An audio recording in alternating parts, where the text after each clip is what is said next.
আসসালামু আলাইকুম। নতুন আরেকটি জব সার্কুলারে আপনাদের স্বাগতম।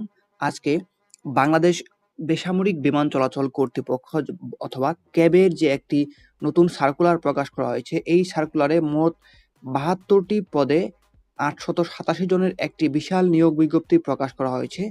এই নিয়োগ বিজ্ঞপ্তির আবেদন শুরু হবে আগামী ২৭ জুলাই ২০২৬ সালে এবং এটির আবেদন চলবে আগামী ১৬ আগস্ট ২০২৬ সাল পর্যন্ত। এখানে আপনি অনলাইনের মাধ্যমে আবেদন করতে হবেন। এখানে আপনি বাংলাদেশের সকল জেলা থেকে নারী পুরুষ উভয়ে আবেদন করতে হবেন। এই সার্কুলারে ১২ থেকে ২০তম গ্রেডের বিভিন্ন পদের কিন্তু পদসংখ্যা এবং আপনাদের শিক্ষাগত যোগ্যতা সহ এখানে বিস্তারিত বিবরণ দেওয়া আছে। আপনারা যারা সার্কুলারটি পেতে চান তারা ভিডিওর ডিসক্রিপশন বক্সে এটার লিঙ্ক পেয়ে যাবেন। এছাড়াও আপনি যদি আবেদন করতে চান সেক্ষেত্রে অবশ্যই আপনাকে ২৭ জুলাই ২০২৬ সাল সকাল ১০টার পর থেকে আবেদন শুরু করতে হবে এবং আবেদন শুরু করার জন্য আপনাকে এই যে দেখতে পাচ্ছেন ওয়েবসাইট, এই ওয়েবসাইটের মাধ্যমে আপনাকে প্রবেশ করতে হবে এবং ওয়েবসাইটের মাধ্যমে প্রবেশ করে আপনি যে পদে আবেদন করতে চান সেই পদের পদের নামের উপরে ক্লিক করে কিন্তু আপনি আপনার আবেদনটা করতে পারবেন। সো আজকের ভিডিও এ পর্যন্তই। দেখা হবে অন্য